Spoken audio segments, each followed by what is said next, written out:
Good morning, everyone, and thank you for joining us for today's stakeholder call to discuss the Day-Ahead Market Enhancements revised draft tariff language. My name is Isabella Nicosia, representing ISO Stakeholder Affairs, and I'll be facilitating the web conference today. Before we get started, just a reminder that the revised draft tariff language was posted out on the DAME initiative webpage on ISO.com. So to get to that page, go to kaiso.com, and then on the main landing page, you'll see the Stay Informed tab. You want to click on that tab, and then listed below, you'll see Policy Initiatives.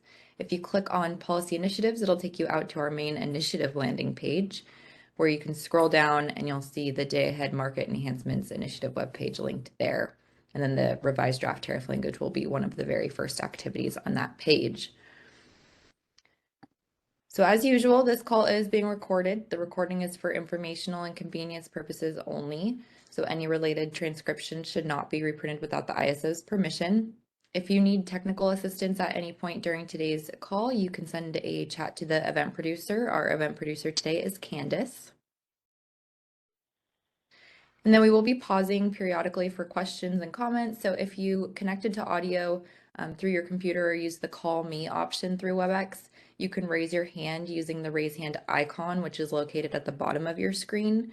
But if you connected to audio outside of WebEx and dialed in separately, you'll need to press #2, and that will enter you into the question queue.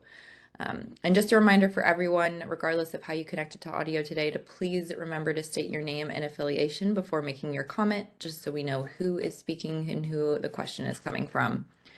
And then you can also send your question through the chat, again, to me directly. My name is Isabella Nicosia, or you can send it to all panelists, and we'll keep an eye out for those throughout the call as well. So the agenda for today, in just a second, I'm going to hand it over to David, and he'll screen share the revised draft tariff language, and we'll walk through that for the majority of the call today. And then we'll leave some time at the end just to go over our next steps. So this diagram here shows where we are currently at in the policy initiative stakeholder process. So we're here under the decision stage, and this is our last stakeholder meeting before the filing at FERC in mid-August, and we'll discuss that a little bit more at the end of the call.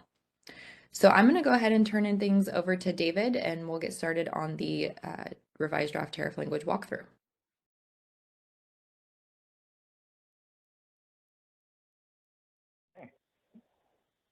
Good morning. Let me click the video so you all can see me, and then I will share my screen. So what I'm just going to be sharing this morning is a version of the tariff that is slightly updated based on some of the comments we've gotten on Tuesday. So what I'll be doing is I'm just going to be going in order, starting from the top, section 4. There was a comment there all the way down through the tariff, and just briefly discussing the comments that we got in terms of what incremental edits we thought they raised, and in some cases why we're not making any, or not proposing to make any further edits to the draft based on the comments. So just going to go from top to bottom, seemed like the easiest way.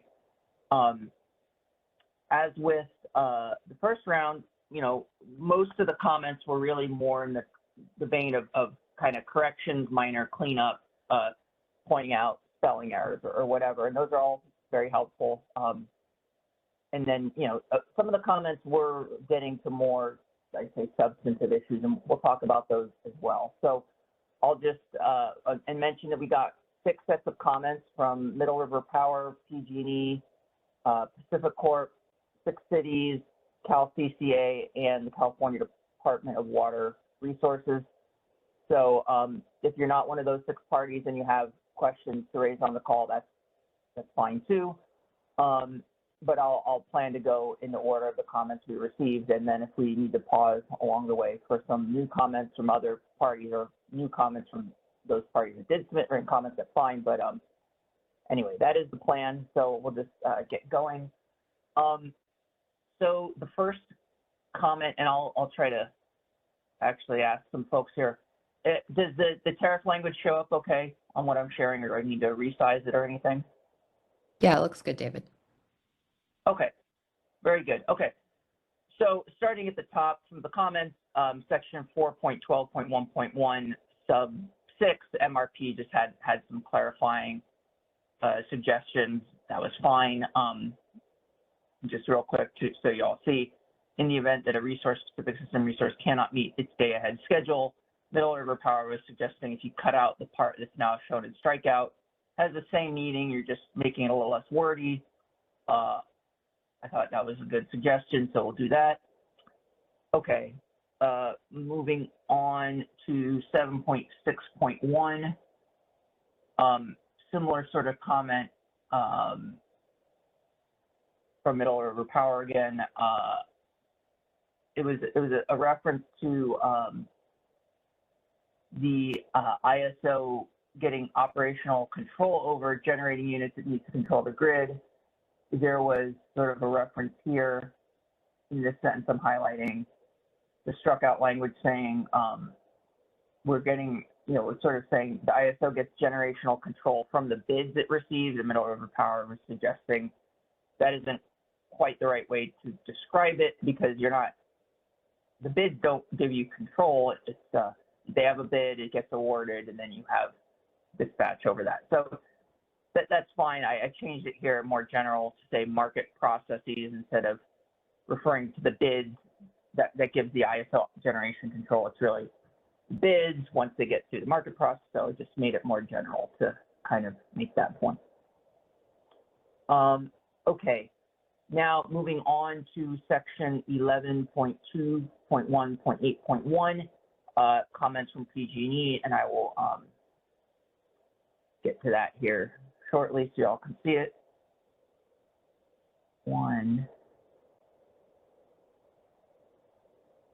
Okay.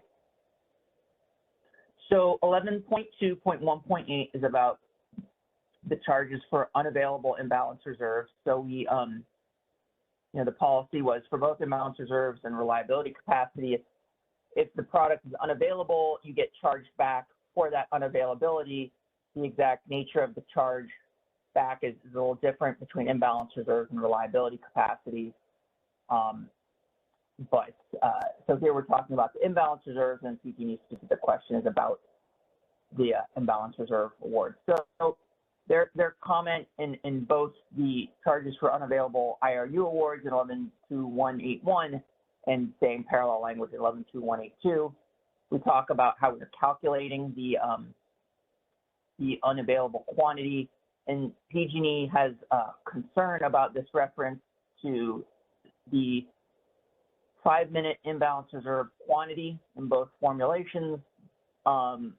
Their concern in their comments, I believe, was along the lines of if you net out the unavailable 5-minute portion of the 15-minute imbalance reserve award, you're weakening the incentives the charge is meant to establish, and you could just be unavailable and not be charged back all or some portion. So that is their concern about this formulation.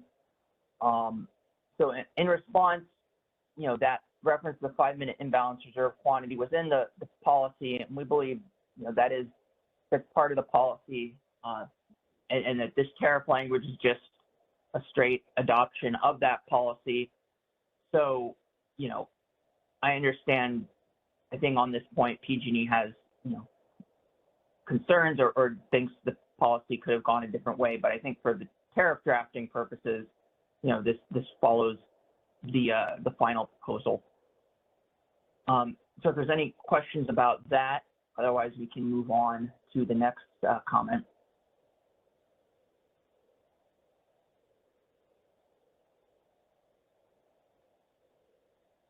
Okay, if not, I will move on to 11.2.1.8.3. So also a comment from PG&E regarding the order of priority in terms of these charges. I think specifically the reference was, here we have rescission rules is referenced in 11.10.9. That's a reference to rescission rules for ancillary services. There's really a question about how do these new rules about unavailability charges for imbalance reserves, how does that sync up with the priority of existing rules on rescinding unavailable imbalance reserves, excuse me, existing rules on unavailable ancillary services? I think PG&E in their comment highlighted a fair point that I think we have the order switched. So for 11.2.183, it says we will first apply rescission to ancillary services before determining unavailable quantities. I believe that is the correct rule we want to have happen.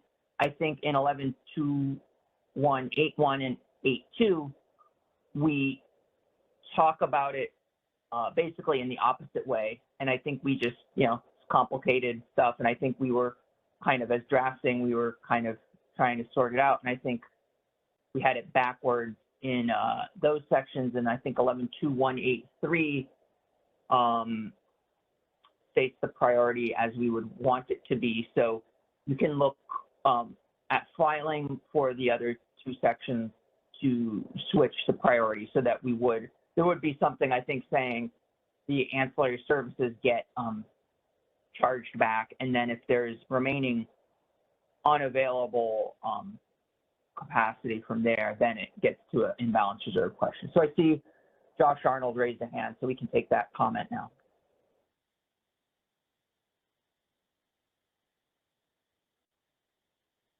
Josh Arnold, PG&E.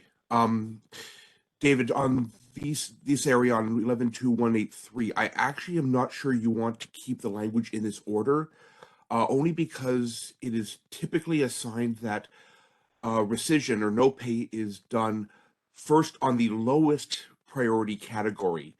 So the product that's easiest to replace or easiest to address gets hit first.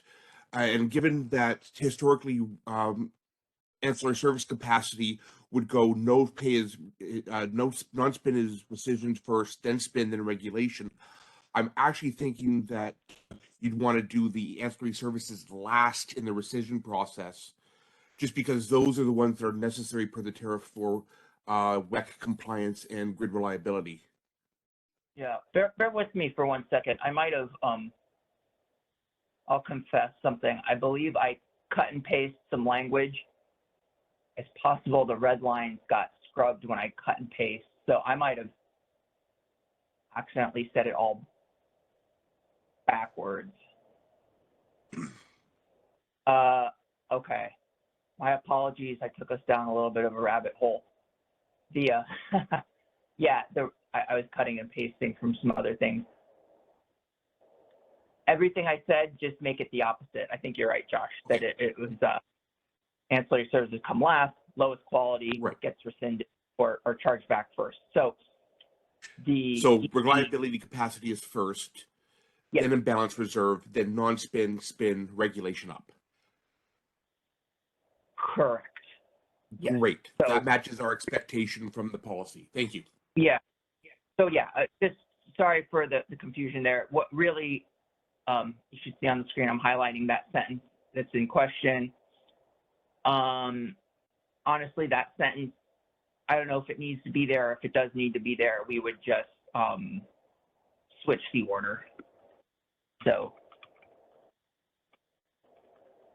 you probably see me making a note to myself there to go back and just make sure that's correct.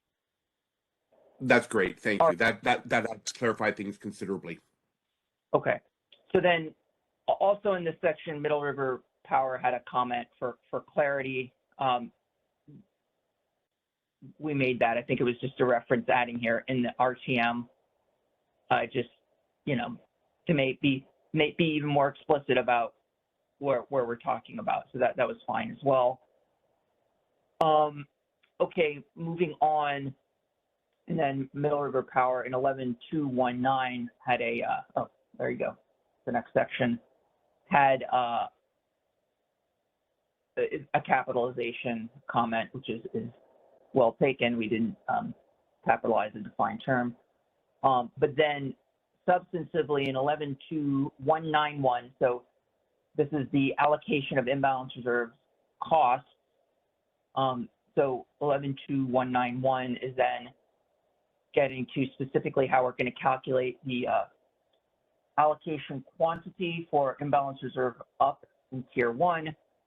Let's see, Pacific Court had a question saying, can the ISO add the up and down cost allocation quantities for an entity importing energy? The comment was that will keep consistency with the revised final proposal.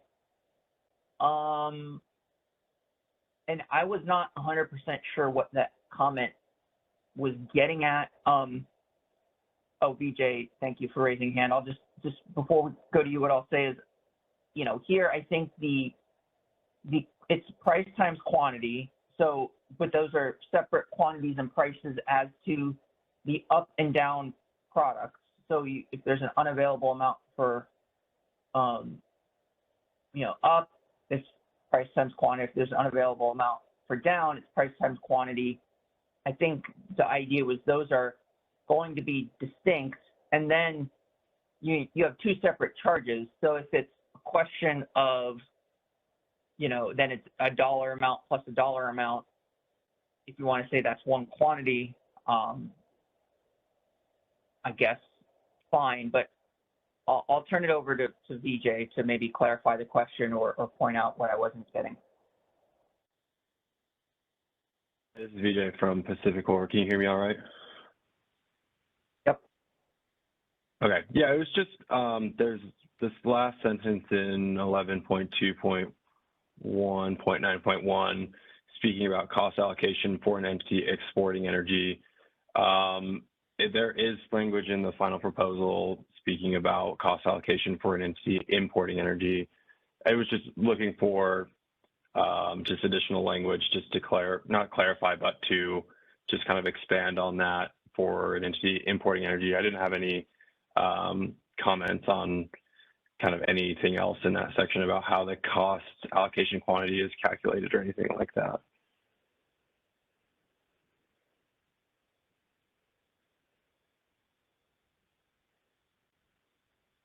You might be muted, David. Yeah. So we'll can look and see if there's more detail from the policy.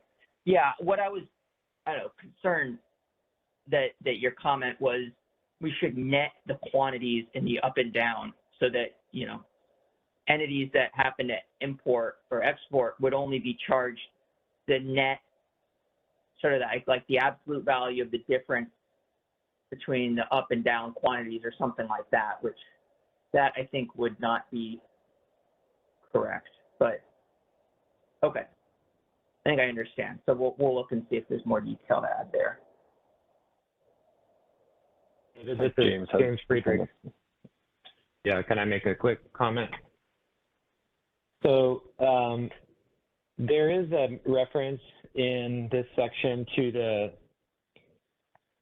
resources day-ahead schedule relative to its E-tag transmission profile as used in the real-time market, which is intended to reflect the import part of this cost allocation here, in the sense that we would be looking at whether or not an importing resource was able to tag its transmission profile up to its day-ahead schedule plus its imbalance reserve quantity, which is their obligation to do.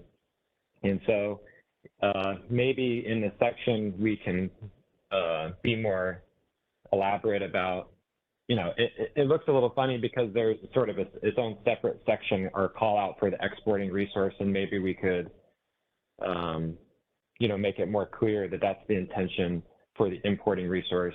And I believe that's also consistent with how EDAM will work, and my understanding is that entities will still be tagging EDAM transfers out. So you would still have, you know, you would still have that, entities will still be tagging EDAM transfers out. And so you would still have, if you're receiving an import from the EDAM or an import transfer, that should still be reflected in this part of the cost allocation through the tagging rule. But we'll go back and make sure that reflects your concern. And if not, we can be more specific about what we mean for the importing resource. Thanks. Thanks, James. That's all for me.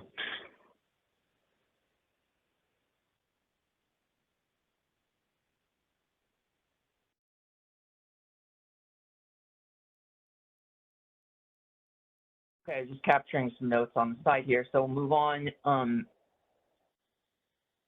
So I am going to skip a couple comments. Middle River Power and Six Cities had some sort of cleanup edits, capitalization and minor word choice.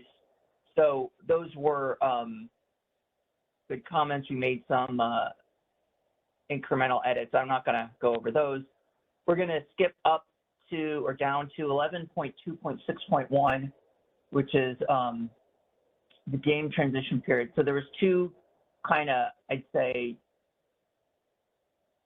comments that got to more substantive issues. Let me hide the comments there because you don't need to see old comments.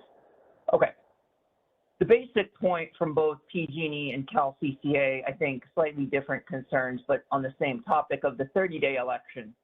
So you see here, scheduling coordinators, resources, and LSEs must complete the election no later than 30 days after the effective date. That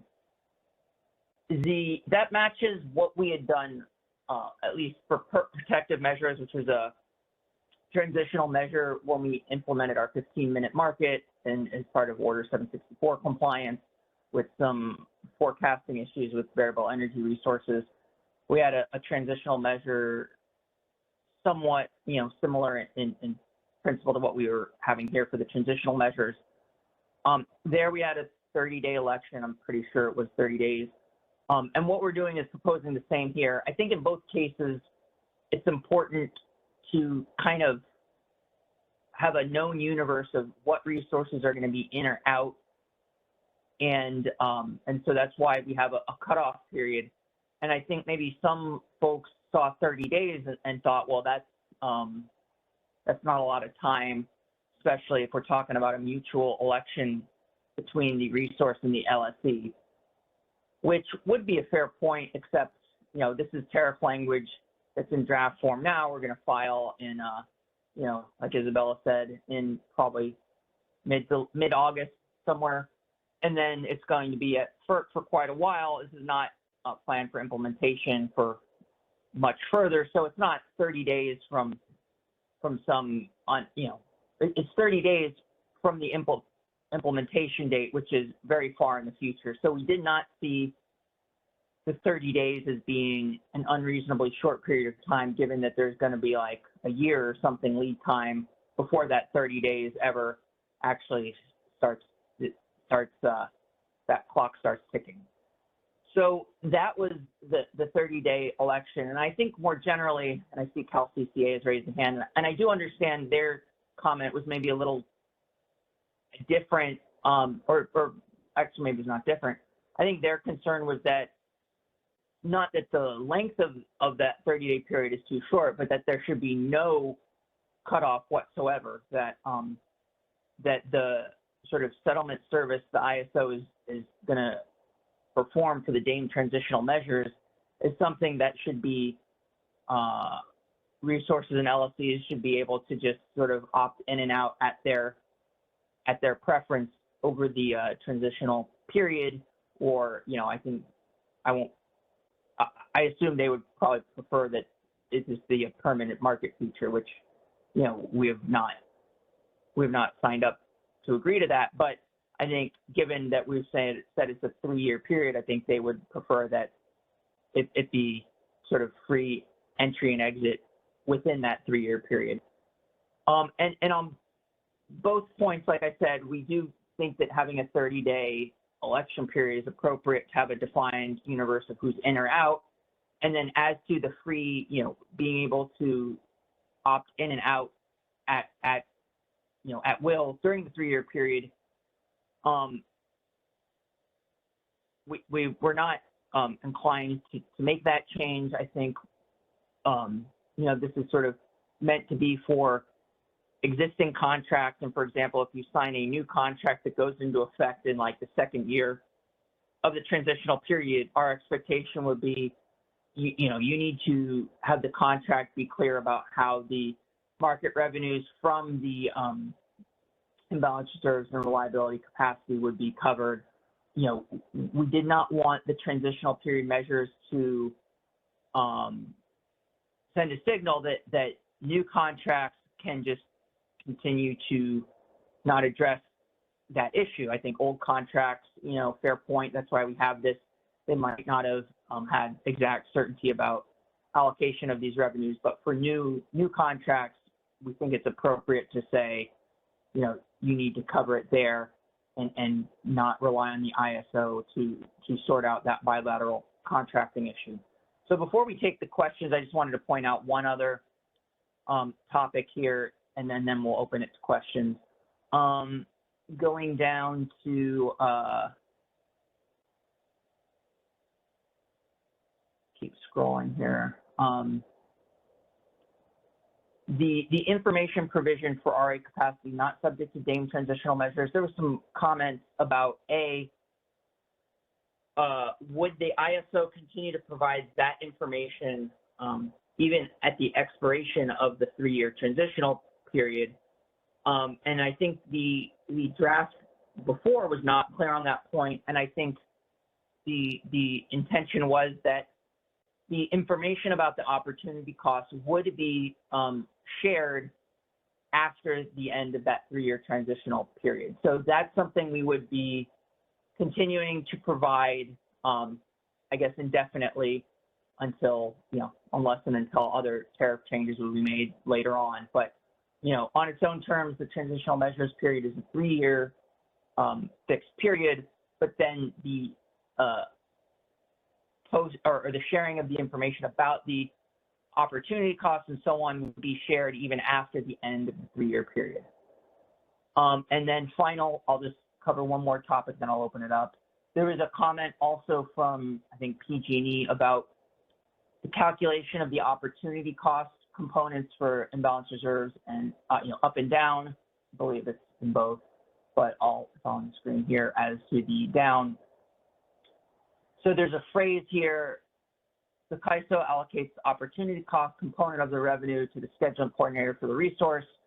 In the middle, there's a phrase explaining that we'll calculate the opportunity cost in a certain way as the integral of the positive difference in energy bid. Blah, blah, blah. You can read the details there.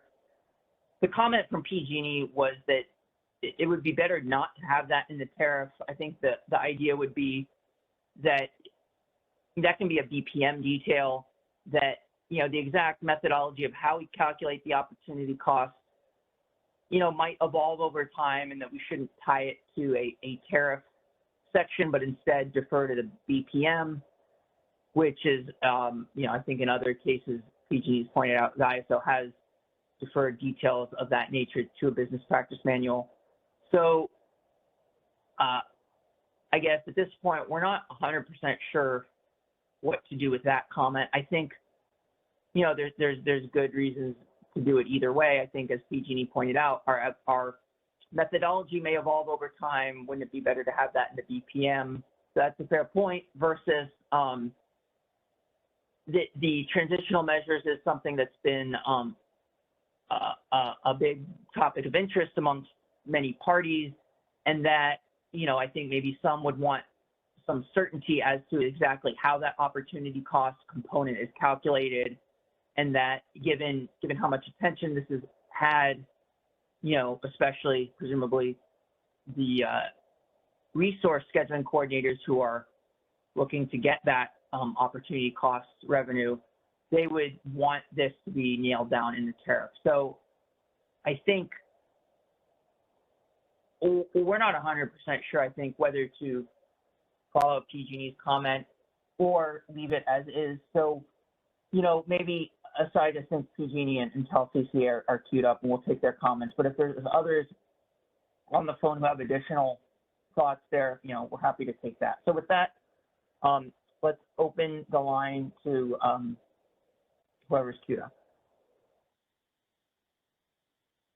Yes, good morning again. Josh Arnold, PG&E.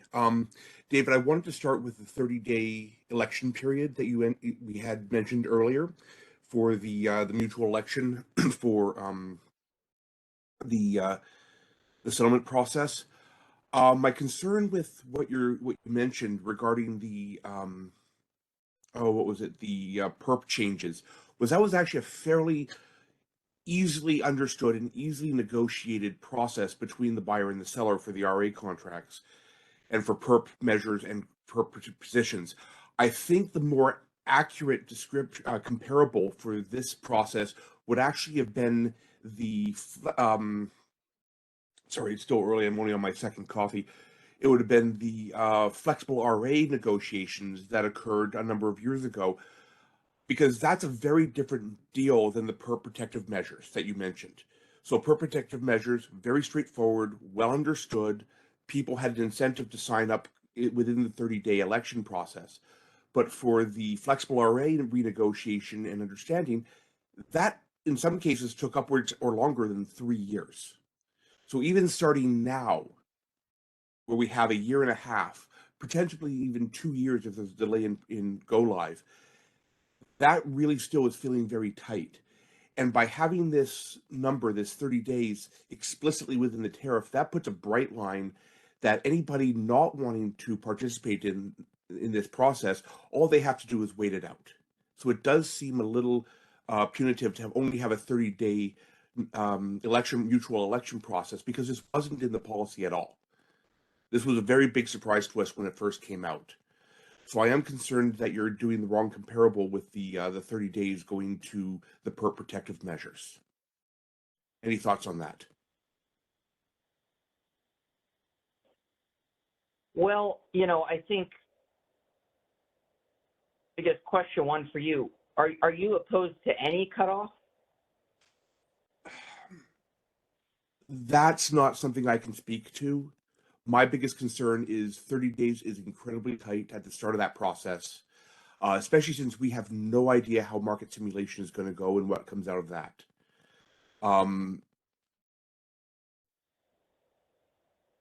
You would have to talk to other people at PG&E to get the actual timeline involved.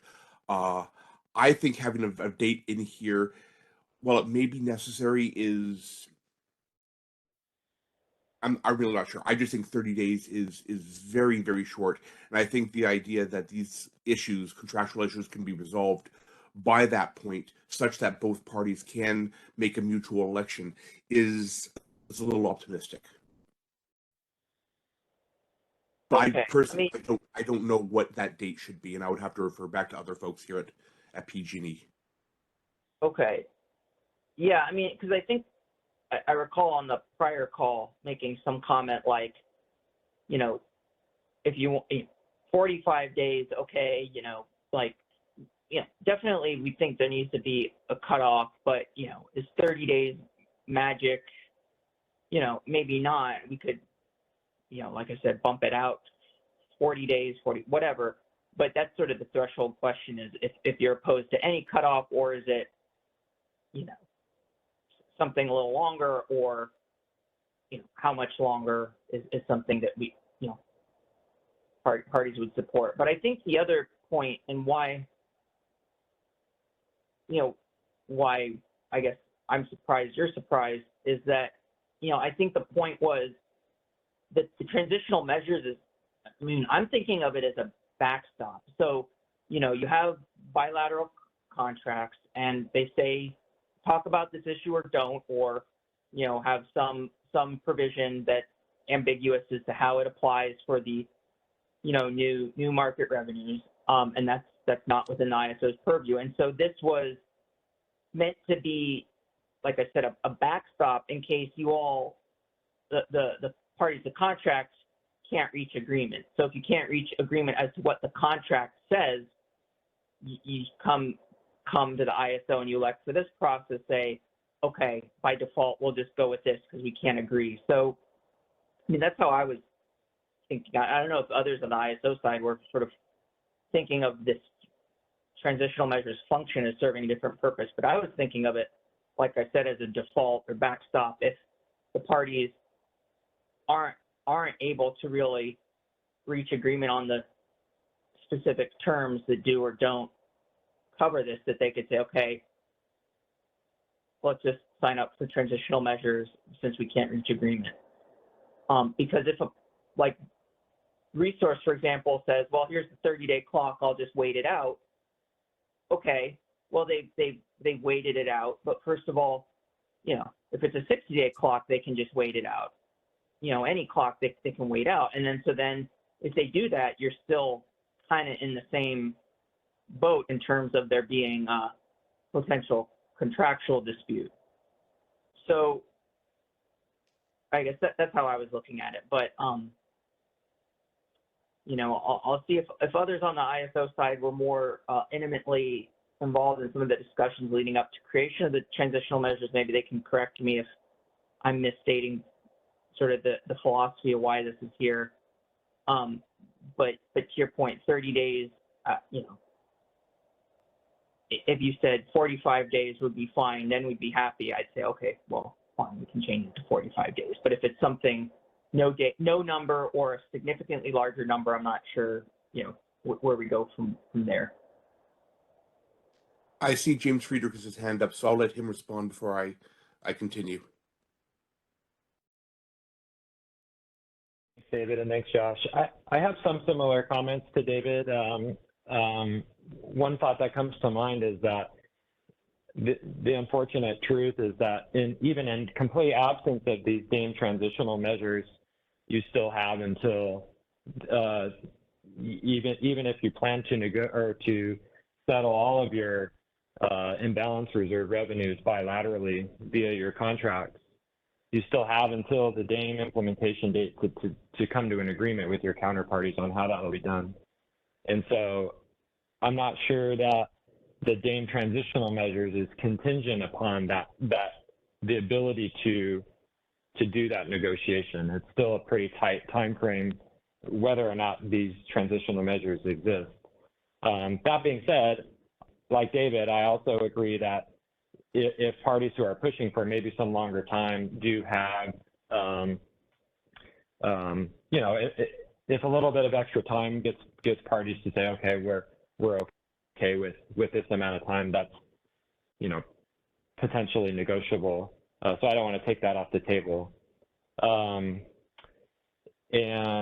I had a second point, but I lost it. So maybe Josh, if you want to jump in there, I'll remember what else I was going to say. Sure. One of my gut reactions on all this is that there seems to be a lot of assumptions that both you, James, and David are making as to what the process will be going forward, when, in all fairness, we don't know. We don't even have all the implementation details worked out.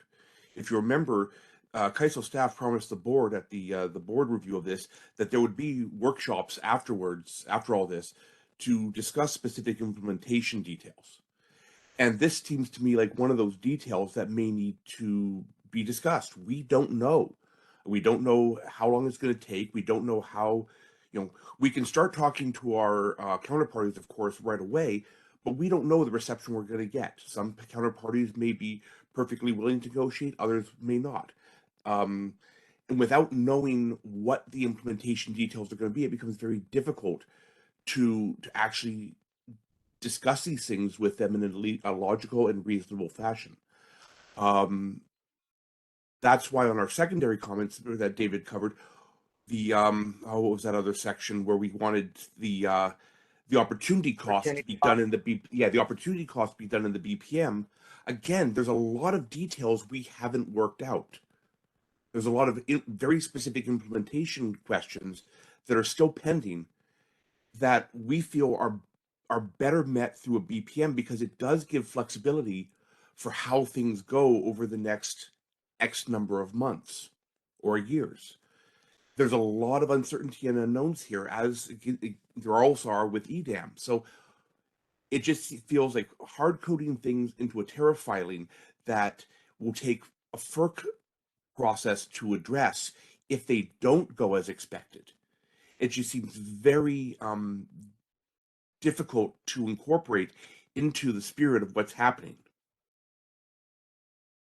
Like I said, it feels like there's a lot of assumptions, And, James, David, no offense, but I don't know that either one of you have ever negotiated an RA contract. It's not quite as simple sometimes as you're making it out to be. And I'm very worried that uninformed assumptions on your part are coloring this language and setting this up into a sort of an awkward position where ultimately our ratepayers are going to be held accountable for those costs. David, you're talking about how if we can't come to a negotiation, we'll just sign up for the transitional measures. Well, my pushback is if a counterparty doesn't want to, pay back these funds, if they disagree with the assumption or the position that these funds are due to the buyer in an RA contract, they wouldn't do this because cash in hand is better than cash to somebody else in these negotiations. They could hold on to the funds until the negotiation is complete. And then there may be a bilateral true up after the fact, but they still have the funds in hand. And as the CAISO tariff acknowledges, having money, there's an opportunity cost to paying money versus having money in hand. That's valuable. It just feels like there's a lot of assumption as to how things are going to go between now and go live. And having things in the tariff kind of puts us into a corner if things don't go as expected. And I'll leave it at that. Thanks, Josh. Yeah, I have a few more comments. So again, I sympathize with the difficulty administratively and in negotiations of what this will entail. My point was just simply that by extending the DAME transitional measures, I don't know that necessarily eliminates that difficulty in the sense that even absent the DAME transitional measures, RA counterparties are going to have to be negotiating in the meantime about what they're going to do, and whether or not the DAME transitional measures exist, those complications are still there. But the other thing about the 30 days, so the thing I lost track of is that one thing to keep in mind is that the longer the period, there's also longer sort of settlement correction. I don't know the proper settlement term for going back and resettling settlement periods that now apply, but there's some concern that the longer the date, or the longer the time you have to elect a transition, the longer you have to sort of go back and correct settlement periods that didn't apply at the time, but now that the parties have opted in, they've now applied that. So there's that to consider as well. Maybe there's some strategies to mitigate that. We can certainly think about that. So also, as the last comment I'll make, speaking for myself, I support the striking out of that phrase about opportunity costs. I think it's sufficient to say opportunity costs, energy opportunity costs will be part of the DAME transitional measures, and the specific calculations of which I think it's reasonable to say improvements or potential changes can be made over time. So for what it's worth, I think that's a fair comment. Thank you on that. So the term is recalculation, and there is an established recalculation process for settlements going out 2 years. So I'm not sure why there would be heartburn over using the established recalculation process. If nothing else, we have the T+9B and the T+70B required calculations. So I just think that, we already have mechanisms to do true ups and recalculations, both in the on the settlement side, both in the required, the first two, the T+9B and the T+70B, which is 70 business days after the trade date. And then, of course, the optional recalculations going out to 2 years. We make use of those all the time as it is. And my pushback is on that is there have been times when the CAISO staff itself, if there are difficulties, has used that recalculation time to justify not making changes in going into production, like issues found within market simulation are sometimes not corrected before going to production, exactly because there's a recalculation establishment to deal with that going forward. It seems a bit, concern over recalculation seems to be one-sided in this one. if it benefits you, you'll make use of the recalculations. If it seems onerous, you'll push back. So I'm just going to put that there. So Josh, I can respond to that if you like. Sure. From the team that does the configuration and does the design, a lot of the use of the resettlement is going to be dependent upon system's ability to give me that retroactive information. If that retroactive information is not available, we do not have the information to resettle. So we do allow, or we do consider resettlement if we have the ability to get that information from the start of that configuration going live. So I do find your last statement incorrect, because it's not whether or not we like it or not, it's whether or not we have the technical ability or the information to do the resettlement, or if we have to do it prospective.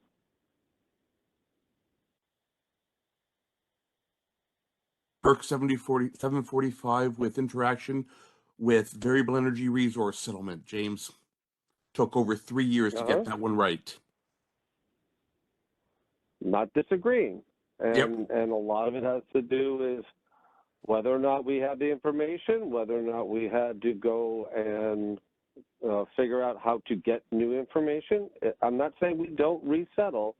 What I'm saying is that if the system runs on that trade date and the systems don't output that information to start with, or don't have the ability to calculate that information to start with, you may not have the ability to go back and resettle it, even if you do want to make a change. So I'm just telling you why there's resettlement limitations. I understand that. I'll leave it at that. Yeah, thanks, Josh, for this comment. So I just want to maybe let's hear from Lauren, because I know Lauren and CalCCA have opinions on the settlement or the 30-day period.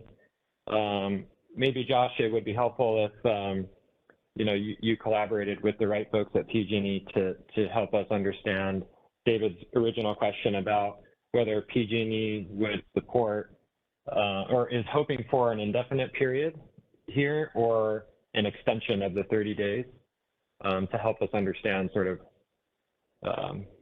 what possibilities there are.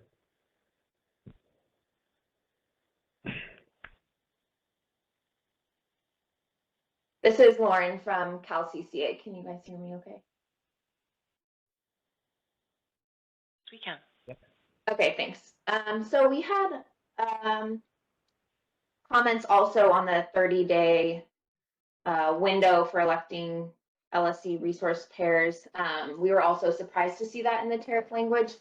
And what we would recommend is that LSCs and resources be able to make those elections anytime within the 3-year DAME transition mechanism period. And the reason why we're recommending that is because limiting it to only 30 days would preclude parties who need the transition period to set up their own systems and processes in place to do the revenue allocation themselves. And with the 30-day limitation, it wouldn't allow the DAME transitional measures to be used for any new contracts entered into after that time. So any new RA contracts that are entered into for future year ahead showings or month ahead showings wouldn't be able to use these measures. So for us, we understand your position that new contracts should be able to state where the revenues go. But even if that's true, parties could still need time to set up the systems and processes, like I said, to be able to transfer those revenues in accordance with what the contracts say.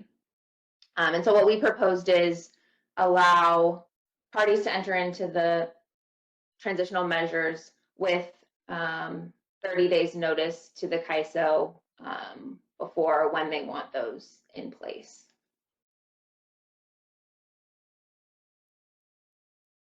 Right. Okay. Well, that's what I got. That's what I took away from the comments. So at least the good news here is there is no confusion on our end about what you were requesting. I think, you know, for the reasons we've already said, I'd be doubtful we could expand the scope to include new contracts. But I mean, I think the request is clear. Yeah. I mean, I think we're again thinking of this as a transition for existing contracts to accommodate the fact that some contracts may not have explicitly addressed the revenue from the new products, and that the issue you're describing now is more of a kind of contractual settlement concern that we were not as driven to create this for that reason. So, but we understand the comment. Okay, thanks. Yeah, I'll just say that our understanding of the policy wasn't that it would be only for existing contracts, and this is a concern that we raised, you know, in the policy process. So we'd like you to reconsider if that's possible. And yeah, thanks for your feedback on it.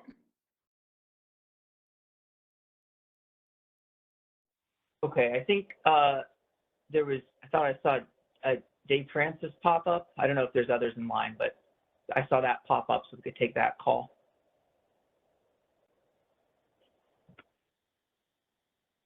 If I did, I apologize. I must have inadvertently clicked. My apologies. Okay, well, fair enough. Are there I can't see. Are there others queued up? At this time. Okay. Well, then we will move on to, let's see, where's the next set of comments? Well, I won't navigate there, but I'll just say Middle River Power had a question about a term in an existing formula at 115631B. The answer is I don't know what there's a term in one of these formulas. I don't know what that term is, but it's not a Dame question, and we'll just to Middle River Power, I'll say I don't know, but someone can answer that at some future time. Okay, moving to another question by Middle River Power. Let me navigate there. 11821. This was a terminology question, but I think it was a fair point. And you'll see if you're looking closely, there's an incremental change here. Middle River Power was suggesting that for the purposes of the bid cost recovery calculations, instead of calling it IFM imbalance reserve cost, call it IFM imbalance reserve bid cost, to kind of be more clear that it is, you know, the bid cost of what the resource submitted. It's not some larger, you know, sense of cost in terms of what it costs the ISO market to have procured that resource or whatever, just to be more clear that it's a term referring to bid cost recovery calculations. And that was I think a fair comment. So the term showed up like, I don't know, maybe 6 times. So it just made that change throughout. I think that's a fair terminology point there. Okay, just gonna skip. There's some suggestions on minor edits and you know, not capitalizing defined terms and so on, which were all, I think, fair points to raise. Those are made. We'll skip now to 27.4.3.5, and that is the shift factor threshold. And one moment, let me navigate.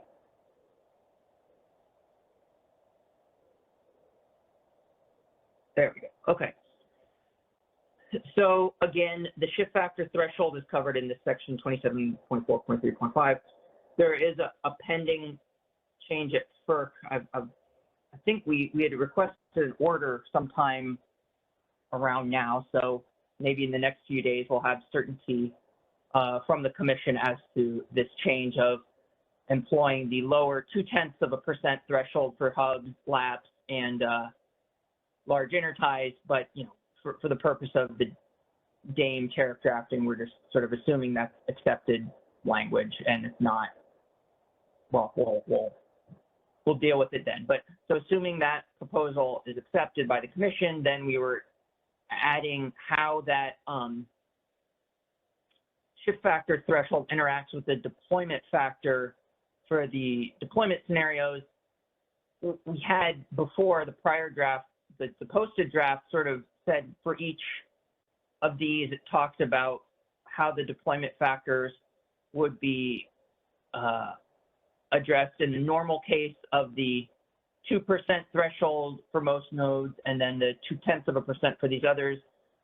That got a little confusing, and I think some of the math was not clear in the way it was written. So what we did is we just added this sentence that you see in red now to cover it, that for the purpose of applying these thresholds and procuring imbalance reserve awards under section 31.3163, which is the section that gets into the deliverability and the deployment scenarios, all that sort of stuff. We consider the product of the shift factor and the deployment factor in terms of applying the thresholds. This is hopefully that is more clear for those who were uncertain about what we meant by the prior revisions. I think PG&E asks for an example. I'm foolishly optimistic that maybe this change means that you don't need an example anymore because it's all clear. If that's not the case, let us know, but I don't know that I'm going to be able to give an example on the call right now. Maybe some of my colleagues will be able to do that. So I'll give you all a minute to look at this incremental change, and if you have questions, take them now, or you can reach out offline. But the basic idea was, you have to account for the deployment factor in assessing these thresholds, and you sort of, you need to account for that in some way. This is meant to be a more clear statement of how we're going to account for that.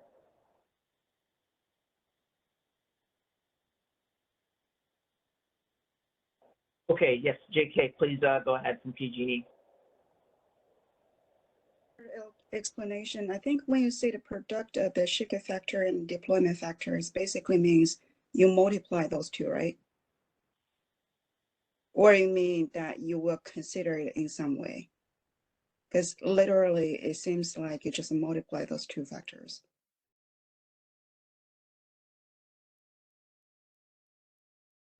So your concern is this is now too vague?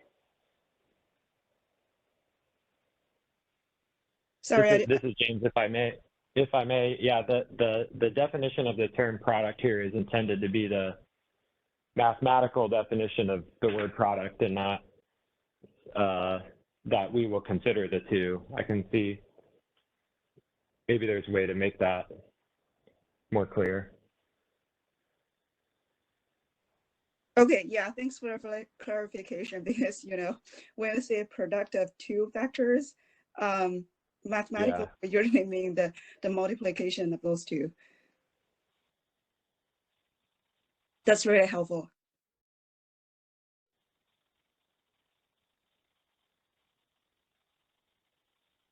Okay, so let's, but is that, your comment is just on the arithmetic, right? Like if you're saying you have two decimals and you're multiplying them, is that actually achieving what we want it to? No, I just want to clarify, when you say the product of the two, do you mean by multiplying those two, or just you mean we'll consider those two factors in some way? But based on James' explanation, I think it just mean you will consider those two factors, but you don't have the intention of saying that you want to multiply those two factors. Is that right? I meant the opposite. The product in this case is intended to mean multiplication of the shift factor, resource shift factor, and the deployment factor. Okay. Okay, yeah, that's helpful. Okay, yeah, because previously you said it was division. I thought it would be multiplication. Okay, that's helpful. Thank you. Yeah. So to be clear, this addition to the tariff is in response to your previous comments about division, and we reviewed that as a team and felt like this sentence would make our intention more clear, which I think aligns with what you were expecting to see in this section. Is that correct? Yeah, but I mean, like previously you just did the opposite of that. When you say division, that will be, the shift factor over the deployment factor, but now you have those two as a product, right? So instead of divide it, you multiply it. That's what I want to do here, right?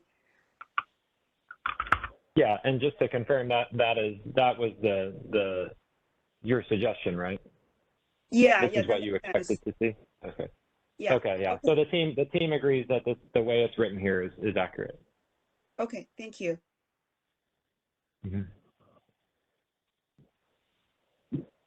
Okay, well, pause for another moment if there's more questions on the deployment factor and how that fits in.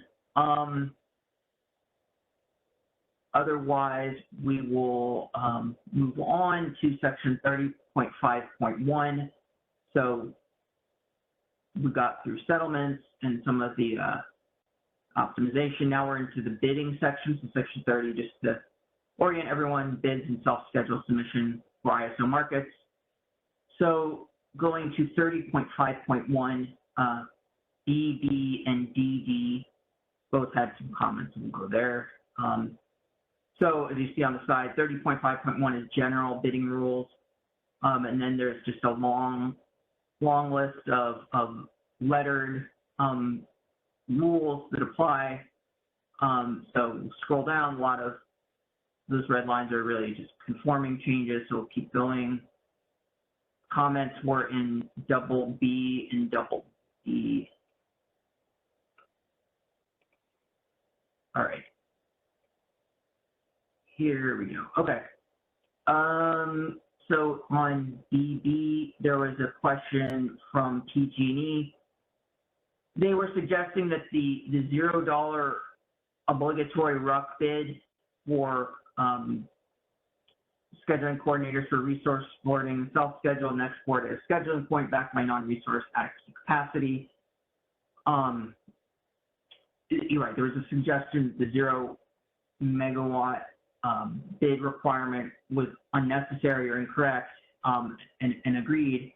It's just they have to submit the bid for RCU at any permissible price, and then there is some bid generation provisions that we'll cover later. I think that was, I believe if it was the same parallel thing, then we say if you don't meet this obligation to submit something at some price, or submit the defined quantity at some price, then we'll generate bids. And I think we're clarifying later on somewhere else that it's at the default availability bid, which is for now $55. That's one of those parameters that we said would be reviewed and potentially updated as time went on.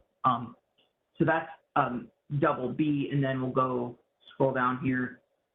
I think this was more of a terminology question. Middle River Power wanted to strike the phrase backed by, here I think it was this, backed by non-resource adequacy capacity.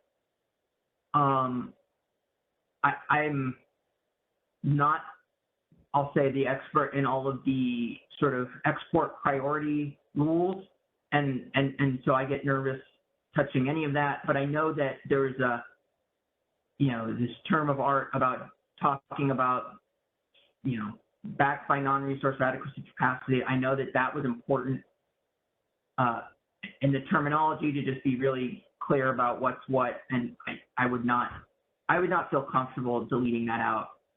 I think if it's just a matter of sort of, it's too wordy as it is, I don't think that would make me comfortable enough to make that deletion. If there's some suggestion that that's substantively incorrect, then we can take that. But I think the MRP comment was more towards sort of style and readability, which is good, but here I'll risk having it be a little too wordy, you know, to avoid possibly saying something wrong. Okay, so we'll scroll down a little bit. Next comment is 30.5.2.8.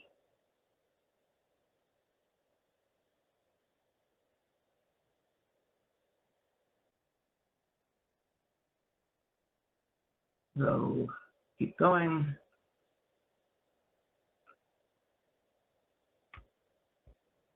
There we go. So rough availability bids, pretty important topic here. So there's existing concepts of rough availability bids. The term is existing. The idea of what it represents is all, of course, new. So going to the specific new comments, I think there was one sort of more stylistic comment from Middle River Power. Here we go. It was in this sentence here. The rough availability bid is a megawatt quantity in dollars per megawatt hour. You know, the saying the component, I think there was unnecessary. We struck that out. And then there was a hyphen between megawatt quantity. Honestly, that I think was probably a typo that I would guess has been there since MRTU and just no one probably noticed it before. So I'm not sure why megawatt quantity would have been hyphenated. So anyway, that's an easy change. We can do that.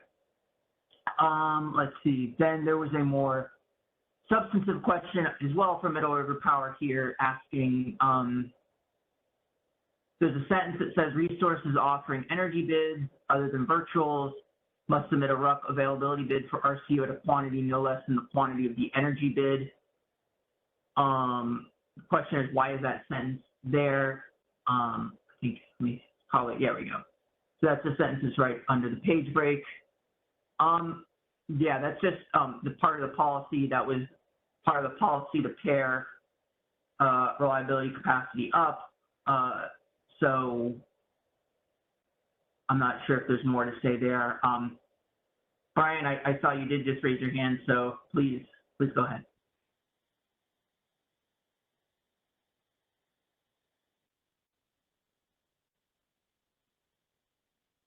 Line is open.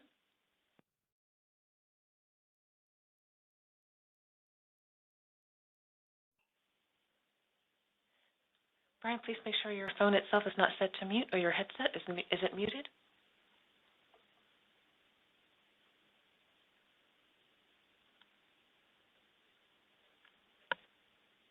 I'm sorry, we're not getting any audio from the line. Okay, well, maybe we can come back to Brian's question. This is James. I can attempt to answer this question preemptively.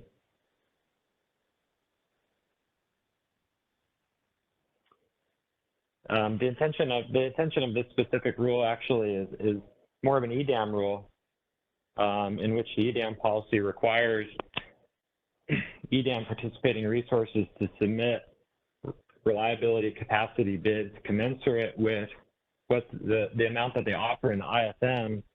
And the reason for that is the EDAM resource sufficiency evaluation does not consider reliability capacity bids in the test.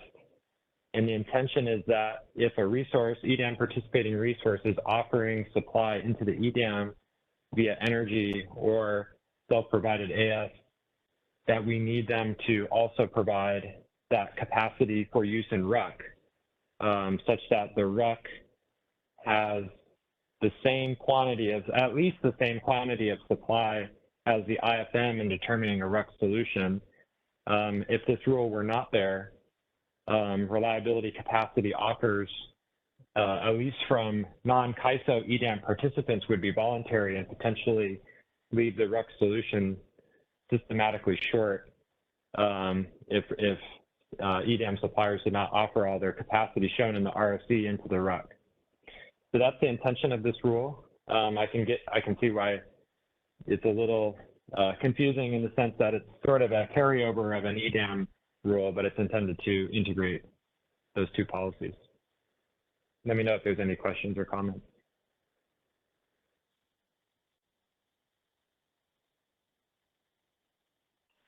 We have the question in chat. All right, well, Brian, you can queue up later if you, oh, Brian is saying, hold on one moment.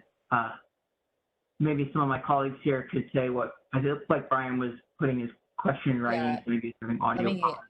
Can't I see it can right re- now. Someone Yeah, else read it out. I can read it out to you, David. So the question is whether the requirement applied to non-RA resources. And he said he heard James offer an explanation that this is primarily stems from EDM. And he appreciates the explanation and will consider it.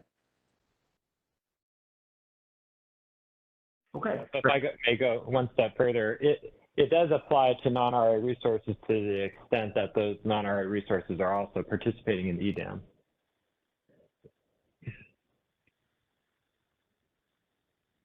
Thanks. Okay. Thanks, James.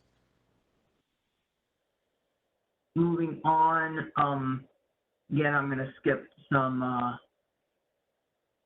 comments. Just generally, I think Middle River Power in multiple places was suggesting an issue they raised before about when we talk about scheduling court, we talk about resources submitting bids.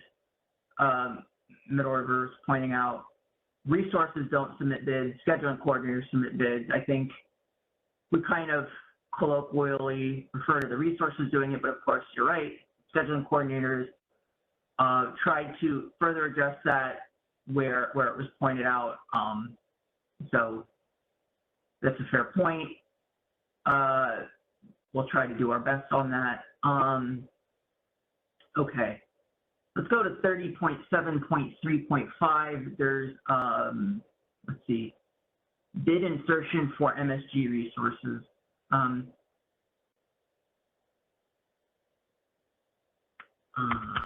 Okay. I think really the question from PG&E was, okay, so we're submitting, deleting some language on MSG bid insertion because it was sort of talking about,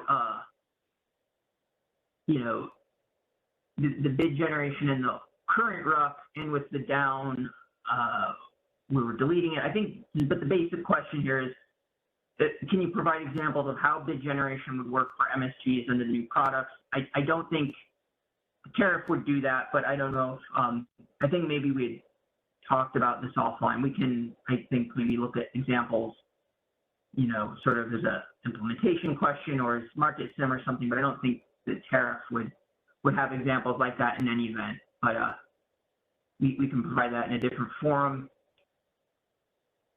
And then there's a question from Middle River Power, where are we here? Okay, this sentence here, or yeah, I think it was to the extent an energy bid that has sparking is not accompanied by AS bid, ISO inserts. Question, why is this here? What does this have to do with DAME? I think is, I don't think you asked this directly, but I think really the point is, why is this here? What does this have to do with Day-Ahead Market Enhancements? The answer is it doesn't. It's existing language. We're just kind of shifting some things around. So that's an existing rule, existing sentence. It's just got moved around from somewhere else. Okay, so keep going. Skipping some more comments, sort of minor editorial things that were provided again from Middle River Power and some other sections that were all, I think, fair points, and we've made them. Here's a point. I'll go to, so we'll skip out of section 30, moving on to section 31. 31 day-ahead market. So obviously, this is the day-ahead market enhancements. This is where the most action is happening in terms of tariff changes. There was a comment. Let me find my place again. Don't really, okay, 31.3.1.6.2.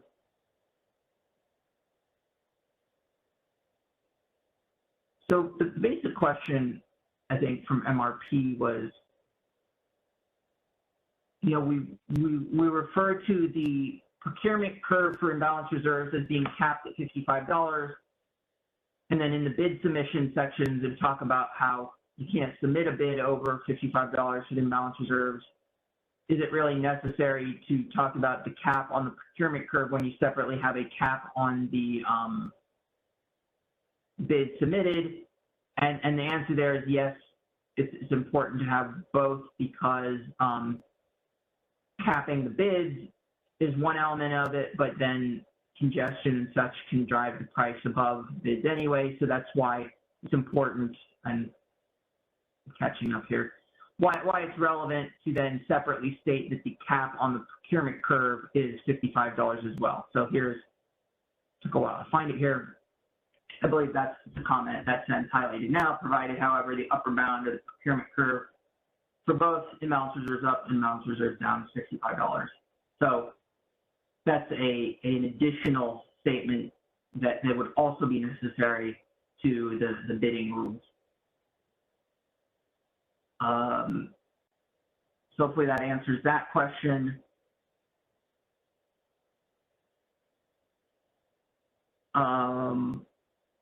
Okay, I'll go to 31.3.4, real-time market bidding obligations, and there was a question on the last call that I think we answered. I might have, maybe I forgot to answer, but I do remember this question being asked before. For imbalance reserve awards from a system resource, so we have unavailability charges and so on that we talked about early on in this call. I think the question is really if a system resource can't provide the imbalance reserve award, it can't tag, and so it's deemed unavailable, it gets the charges. What if it can't tag because there's like an outage on external transmission? Should there be an exception for those circumstances? No, is the answer. That we're not, we weren't, there's no intention to do that. I think this is a charge for availability, or excuse me, a charge for unavailability. We're not looking at the reason for why it's unavailable. It's just sort of, if it's not there, we're charging it back at the prices we stated above in section 11. So getting into, why it was unavailable is not a level of detail that we were planning to do, honestly. I mean, in other contexts, we do consider those things. I'm thinking of RAIM. We have transmission-induced outages that are exempt from RAIM, different contexts, different rule set. I don't think it's feasible here within the context of the imbalance reserve unavailability charges to start sort of tracking all that. And even if we did track that, I'm not sure that the rationale would hold in the way it holds in the RA and the RAIM context. Okay, so if there's any questions, please speak up. Otherwise, we will keep going. Some more kind of editorial clarifying comments that were well taken. Going to 31.5.1.2. Give me one moment here, because this is kind of an important point. Okay. Here we go. So it was 6 cities that had a question about this sentence here. Kind of referenced it before. There's some existing rules about like RA capacity. Well, here we go. RA capacity, RMR, and CPM are optimized at $0 in RUC. That's under the existing rules. It's a pretty important point of the policy here that RA capacity no longer is optimized at 0 megawatts in RUC, $0 per megawatt in RUC. That's kind of an important policy change, and it deals with interaction between California ISO BAA and potential EDAM BAA, et cetera. That's an important part of the policy. It's struck out here as to RA and CPM having to bid at 0. So that left RMR capacity. So there's this existing language here, talks about RMR bidding at 0. The thought of just leaving it was that we have very clear policy sort of getting at the RA space. There wasn't anything, I think, that was directly getting at RMR. So the inclination was just to leave it as is. RMR will still have to be optimized at $0 per megawatt in RUC. The question from 6 cities is that right? Should it be the $55 default availability bid and not $0? I think the answer here is we will need to think about this more. I think, you know, I was referencing before for the bid generation rules, we had at one point said, you know, we'll insert bids for RA and RUC at $0, and then we've kind of reconsidered and think, no, it's more appropriate to say $55 to avoid, you know, kind of the same reasons why we removed the obligation to bid at 0, which sort of suggests that we shouldn't be generating bids at the $0 either. So that made sense for RA, and then CTM being an extension of RA. I mean, RMR is sort of, it's not an extension of RA, but of course it's sort of like a cousin of RA.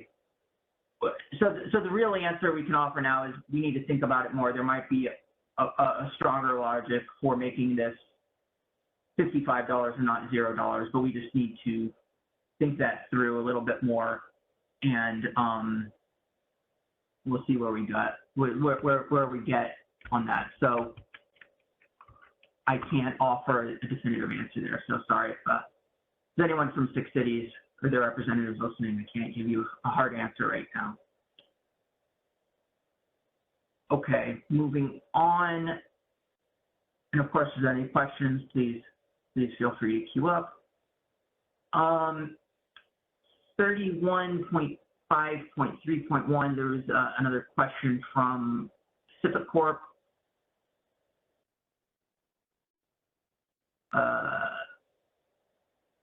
Here we go. Sorry, let me see what the question was now. Oh, right. RUC adjustments, thank you. This is something I referenced on the last call. So it's sort of a big picture question about the ISO having the authority to make adjustments to the RUC forecast for non-CAISO balancing authority areas. Then, you know, I referenced it on the last call saying that will be forthcoming in the EDM draft tariff or the next round of EDM draft tariff. So for those who were on the call yesterday for EDM tariff, this was, you know, you should have seen it added in that version where in the EDM sections, it explicitly says all of this stuff in 31.5.3.1 about operator adjustments. It does not apply to EDM entities. It only applies to CAISO BAA.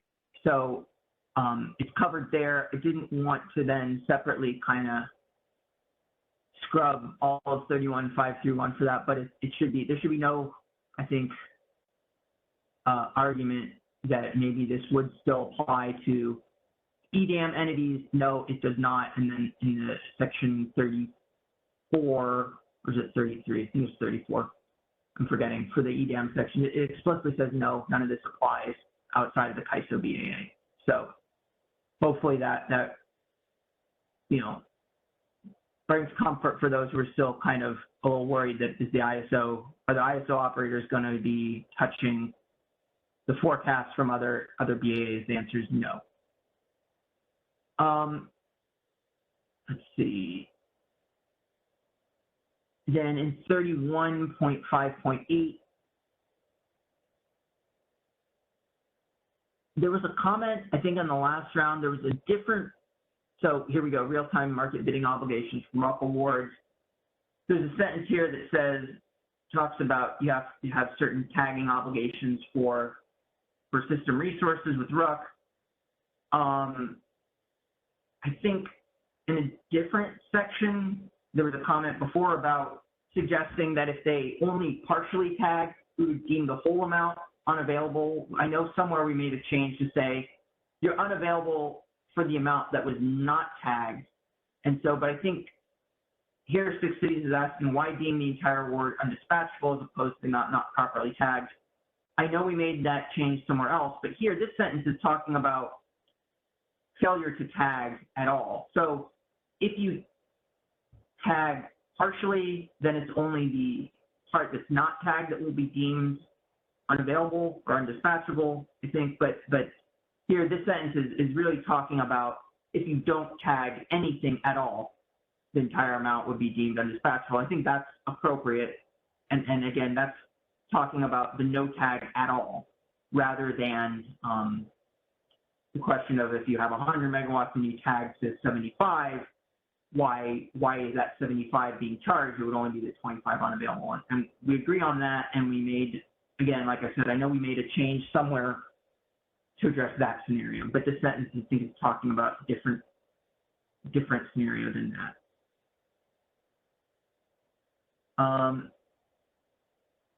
Okay, there was a question, then we'll move on, unless there's any questions on what I've covered to this point. Moving on to the market power mitigation section, section 39. So just generally, section 39 is market power mitigation procedures. Section 39.7 is kind of the most central part of it, where it's talking about the local market power mitigation. And then we've made, I'll just keep scrolling down, there's changes here about competitive path designation and how we will evaluate the deployment scenarios. And so we're also looking at paths as competitive or non-competitive in those up and down scenarios. And those are kind of the most important changes, I think, here. And if the comment was, I'll just keep scrolling quickly here. Really, it's about the default availability bid. We created an option to have a negotiated, here we go. Finally found it, okay. 39.7.4, we add language, what is the default availability bid? It's $5. And then we have an option to negotiate an availability bid that is higher than the $55 for parties who, can show that their costs are actually higher than that. We had said, let me find the language here. The option to have the negotiated bids will not be available initially. So here's getting to the question from Middle River Power. We say here, we'll be on the hooks to issue a market notice when we're ready to open up the negotiated availability bid process. We need some operational experience, but then to kind of create some certainty, we say, if we don't send that market notice by 18 months, then it's automatically in effect. That was just to sort of create some certainty that we're not going to hold out forever and never certify. We'll have to just let it in at 18 months. Even if we're not ready, we'll just have to let it go to provide some certainty to the participants that want to elect this option, that they have it. So here we go. It's this phrase, gain sufficient operational experience. Middle River Power asked this question. I think it was, maybe others have the same confusion. What does this mean, gaining sufficient operational experience? Middle River Power is asking, how can you gain experience with the negotiating bids if you never negotiate them? Which would be a fair point, except here we're talking about operational experience with the new products. It's not about the negotiation process. We have existing procedures on negotiating default energy bids, so it's not the negotiation process that we need experience with. It is understanding the new products and sort of seeing kind of what bids have been coming in over time that will help inform our understanding of what the bid costs are of these products, because the whole point of the negotiated availability bid is you have to come up with evidence to show, my underlying costs are actually higher than $55. And so you need to kind of have some amount of time with bidding of the new products to be able to have context to say, okay, you're showing you need, $80, not $55. And so it's operational experience with the new market products. It is not operational experience with negotiating itself. Okay. So I'll There is move a question on. in the queue. Oh yeah, please go ahead. And sadly, I think it relates to a section of the tariff that was after your long scroll.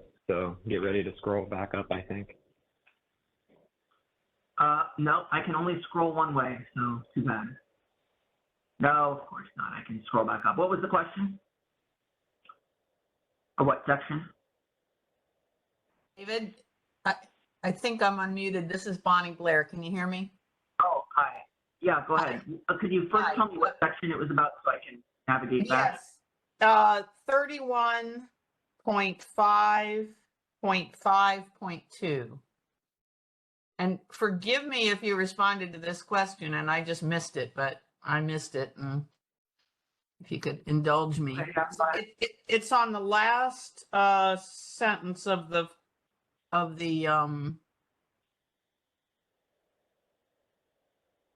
okay, here. So Yes, it's yes, it's I'm that sorry. last phrase. I remember you had a question here. I accidentally skipped it. I do remember your question, I believe. And Yeah, the question it was about basically exceptional dispatches. exactly. And yeah, right. yeah, I'm sorry. I do remember this question. I just accidentally skipped it. But yeah. So, okay, to catch everyone else up, what the question was basically, it talks about the ISO having the authority to decommit units if RUC is infeasible, and that's existing sentence there. You see it's not red line or anything, so that's existing authority.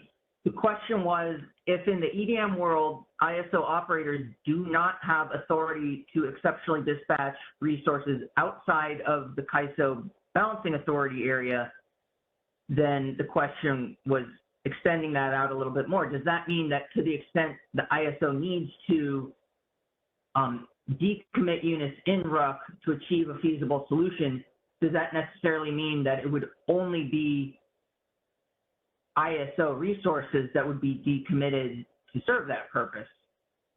And so I think, that logic holds up. I think that is true. Now, that sounds potentially problematic, but I think sort of the best we can answer there is without making making some other changes. I think, I'm not sure how often this actually happens or how often we would,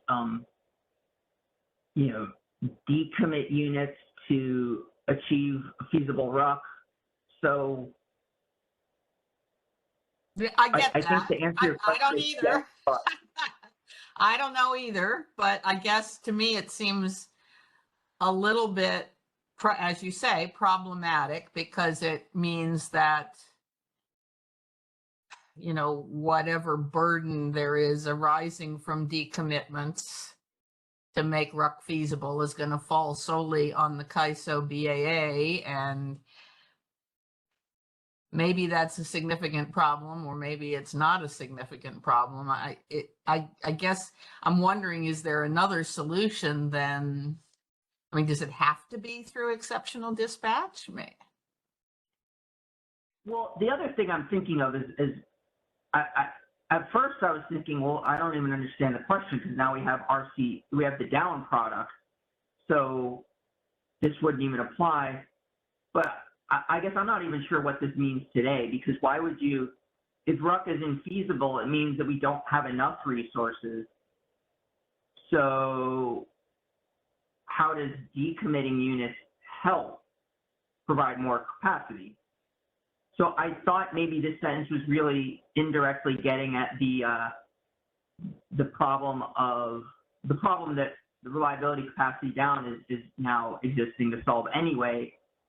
So I was thinking maybe this is talking about a sort of infeasibility that wouldn't happen today or wouldn't happen in the future world because of the reliability capacity down product.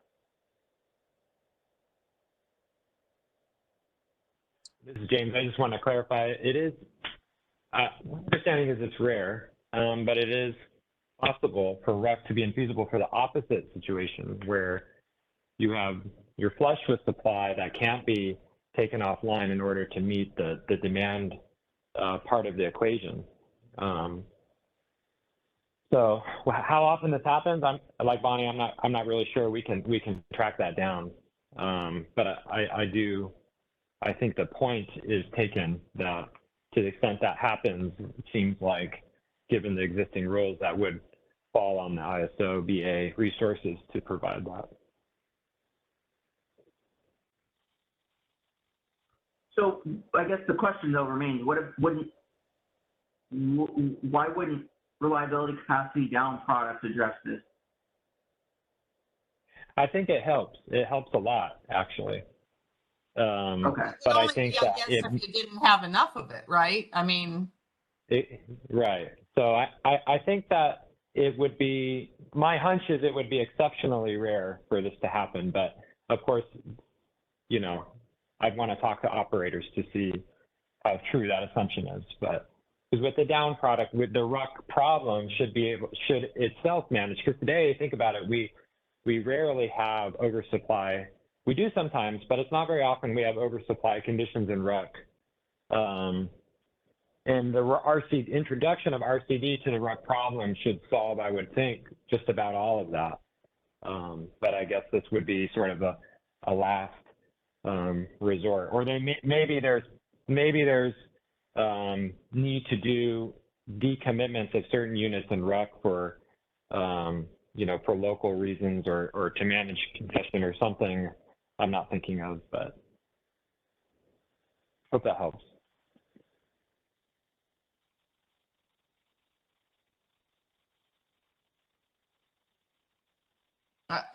I guess I'd like to at least ask the CAISO team to think about whether there's a solution that doesn't rely solely on the CAISO BAA to solve a potential problem. Yeah, no, that's you're right. It's a fair point you're making. I guess, I mean, at the risk of creating solutions on the fly, I was thinking maybe, like you said, don't do it through ED, you know, shall be effectuated through, you know, operator inserted proxy reliability capacity down awards, or, you know, we'd have to think through some mechanism to maybe generate RCD awards at some penalty price, or I don't know, something like that. And I might have said it wrong. It's a fair point, and we'll need to talk about it internally. That's probably the best I can do. Yeah, there is something to consider here, though, because a decommitment would occur when or if we had the ability to do this in RUC, it would occur when a resource is already sitting at its minimum load. And so incremental reliability capacity down doesn't exist on these units because they're already at their minimum. And so the ability to decommit them means inherently they have no other RCD to offer the market at this point. So what we will think about this question. It's an interesting question. Maybe there's a way to do this. So we'll take that back, Bonnie. Okay, I appreciate it. Thanks.